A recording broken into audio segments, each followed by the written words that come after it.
Thank you for coming. I realise it's the end of the day for everybody, so thank you. So I'll crack on so you can all get some food and get to the after party, which I know everybody wants to go to. So today I'm going to talk about leadership and my own experiences. So bear with me. And leadership is often seen. Do I need to be close to this? No, we can hear you, it's fine. Leadership is often seen through the lens of strength, vision and tireless energy. We picture the unshakable leader, the one who always shows up ready to carry the weight of the world. But what happens when life delivers a blow so powerful, it shakes even the strongest amongst us? So let me introduce myself and share my story. My name is Redefining. I live in the UK with my husband, my 13-year-old daughter, there they are, and Rocky the dog. We're a pretty normal family. My daughter and I are very, very close. My dog Rocky is much closer to my husband because there's always some cheese bribe involved. I run a girl guide unit in my local village. There's about 20 or so 10 to 14-year-old girls that come to my sessions. So I plan activities to help build them confidence, that they'll enjoy, and to help build them friendships. So community is really important to me. I spend a lot of time chasing parents, as you can imagine, doing risk assessments, doing all the finances every year for them. I also, for fun, I like to swim, wild swimming. So I jump into the Thames or into a lake, whatever the weather, whatever the temperature. That's what I call fun. But I've met my tribe through that, my community. And so community is really important to me. And that's why I wanted to share my story today with the Drupal community, which I've been part of for a quiet member of for quite a long time. So I balance my personal life along with a leadership role I have at Acquia, where I manage the professional services team of about 60 people. And it's a global team, so we work across all time zones. But it was in performing this role that I learned what happens when life delivers that powerful blow. So let's think about that unshakable leader, the one that always shows up, ready to carry the weight of the world. For most of my life, that was me. I was taught to lead from the front, believing that that was the only way to prove myself.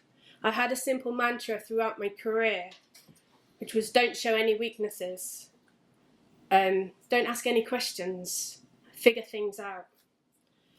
I was raised with the old school view of leadership. I grew up in the 70s and 80s in England, where Margaret Thatcher was the Prime Minister, and she showed women that to be successful as a girl, you needed to have all the traits of men.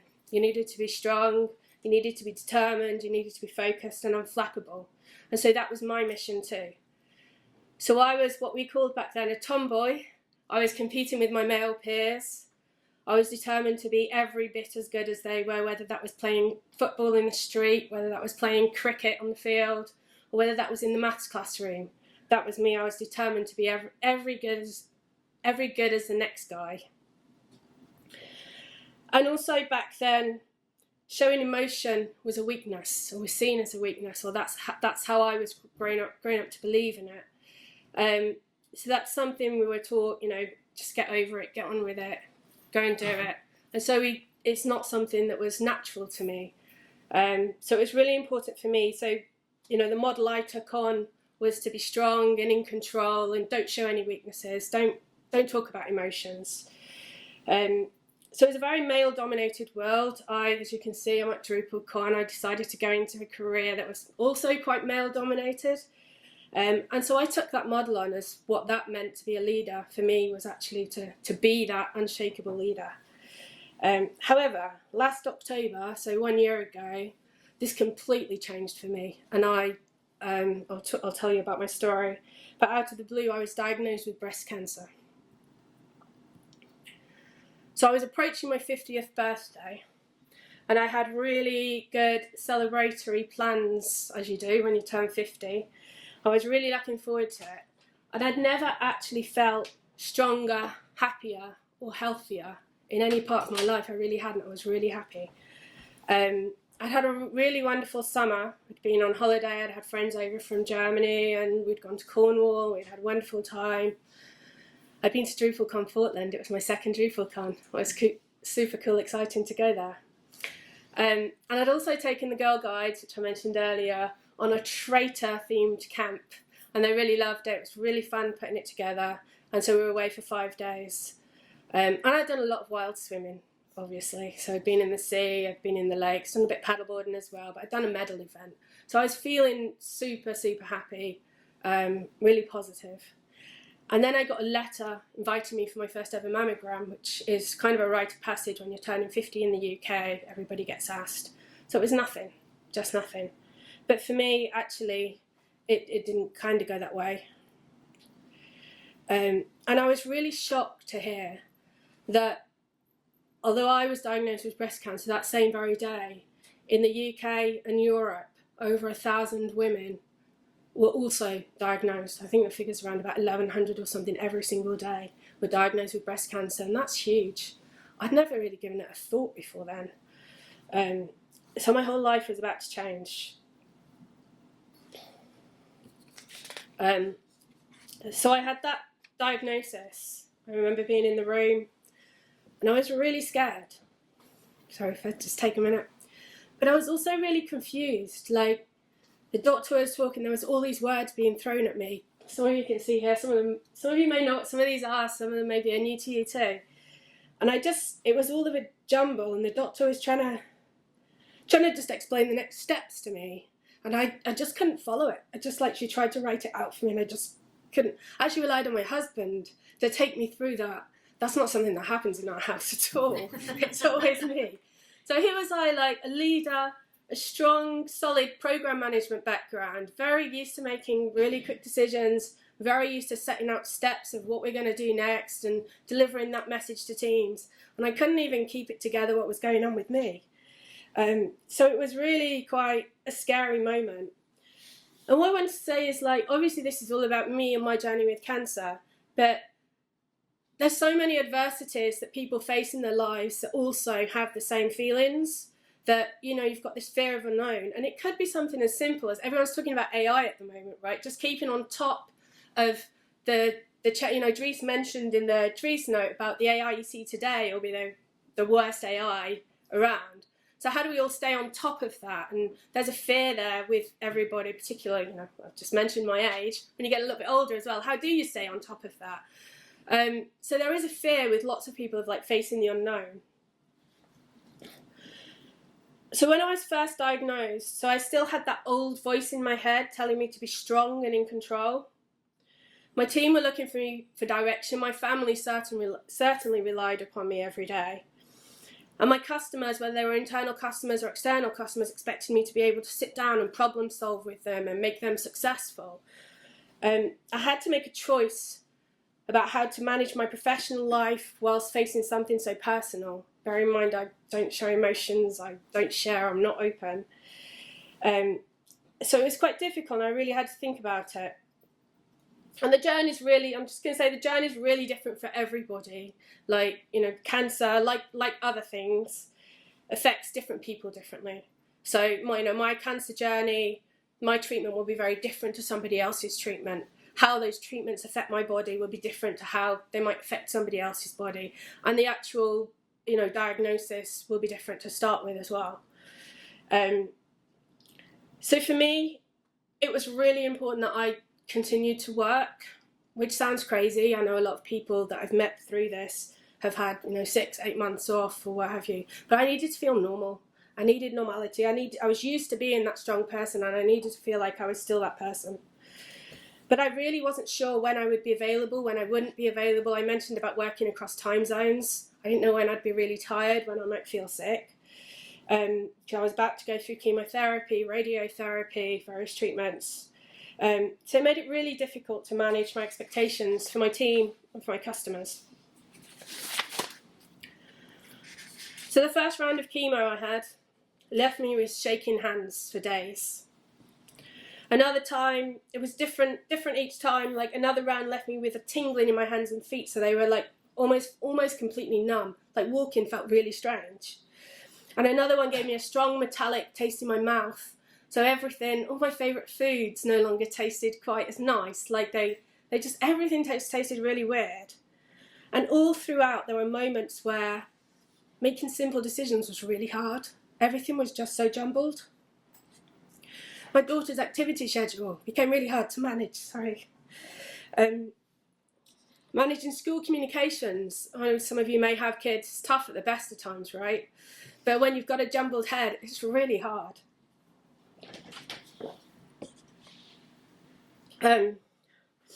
However, other times I felt lucid and I felt normal, and I wanted to still be that steadfast person for my family, for my team, for my customers. Each effect for me was temporary, but it gave me a new understanding of some of the challenges that some people face all the time in their life. I developed a heightened sense of empathy, one that I knew that I hadn't had before through experiencing all these different things. I even stopped criticising my husband. He has caffeine withdrawal, shaky hands, and when he empties the drip tray of the coffee machine, he spills it everywhere. Now I understood what it's like to have, to live with these things.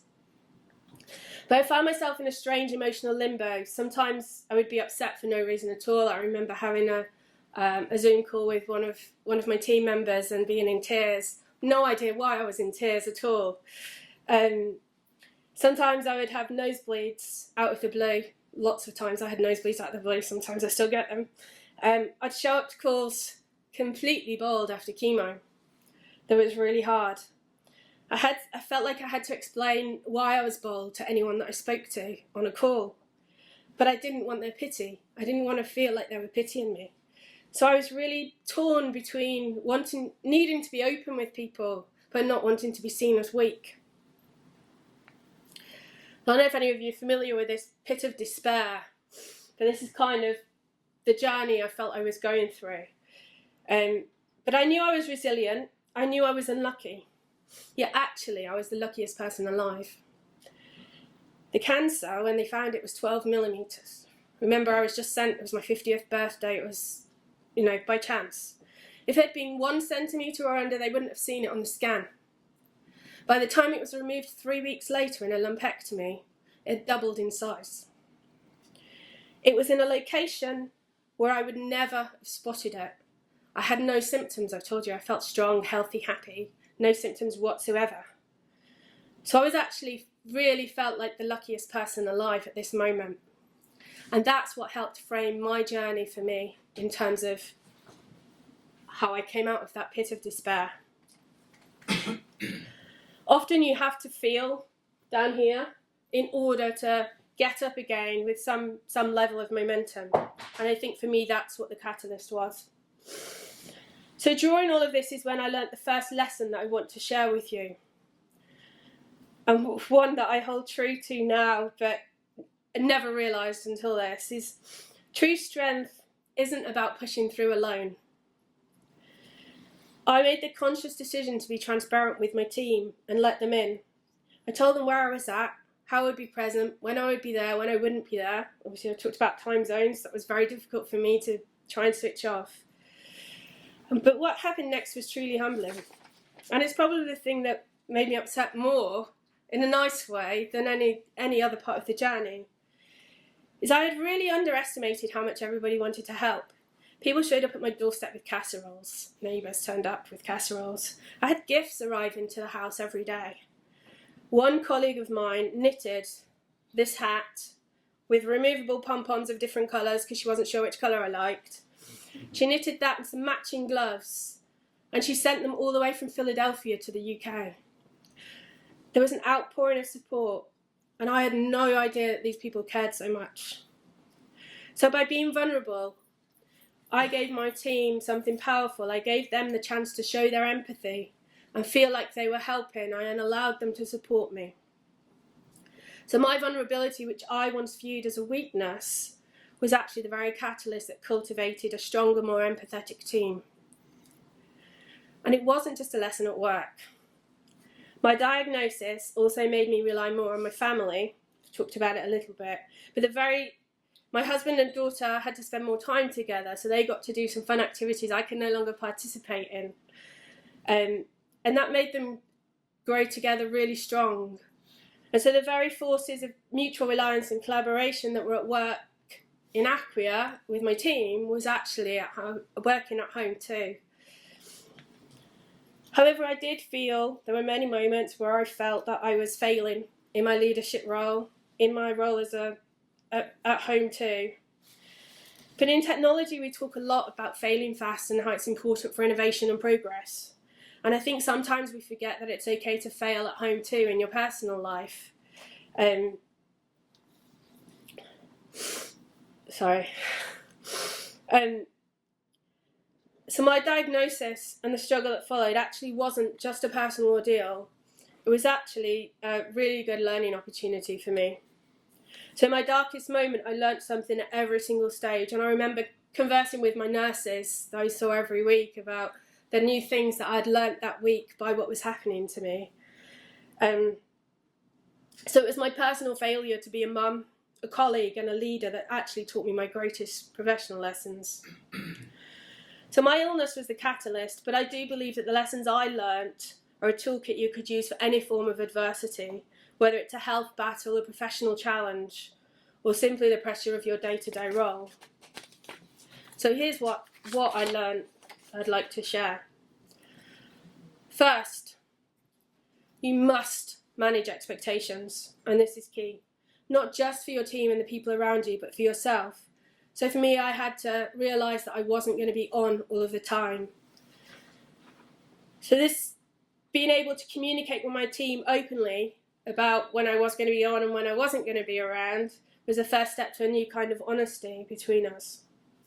Next, and this is a big one, I learnt the power of delegation. I thought I knew how to delegate prior to this event, but what I learnt was delegation isn't just a single word. I had to let go of the idea that I was the only person strong enough to handle everything, but I actually learnt to delegate without judgment and with trust. And even when people made mistakes, it was important that I had their back. So what I found was incredible by doing this is my team grew into the gaps I could no longer fill. So things that I was doing because I was the only person strong and in control enough to handle them were the actual things that gave my team their career growth. So I empowered them. We started to work together as a much more collaborative team, dependent on each other, and built a very strong relationship. And finally, I learnt to step back. So my old self, determined, focused, unflappable, would have pushed through no matter what. But my new understanding of leadership taught me that a leader that looks after themselves is a stronger one in the long run. So these skills, setting expectations, delegating with trust and without judgment, and knowing when to step back, weren't signs of weakness. They were the key to my team's resilience, and they allowed us to get through a major challenge together. So to summarise, in the beginning, I thought leadership meant leading from the front, shouldering every problem and never showing weakness. But my battle with cancer taught me that that wasn't it at all, and actually that was isolation. My adversity didn't weaken me.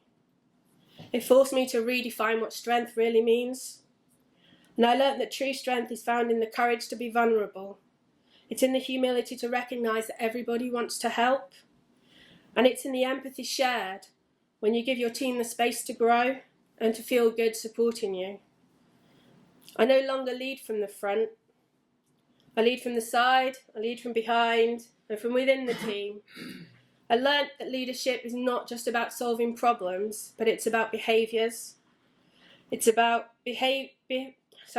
delegating without judgment, having my team's back, and building that foundation of trust.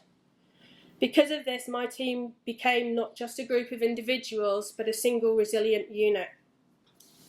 So I'll leave you with this. The unshakable leader is a myth. The strongest leaders are not the ones that never stumble. They're the ones that have the courage to rebuild. They're the ones that accept that adversity in all of its forms is not an obstacle to be overcome alone, but it's an opportunity to build a more empathetic, collaborative, and ultimately a more powerful kind of leadership. Thank you for listening. There's a QR code if you've got comments. Maybe a minute or two for questions.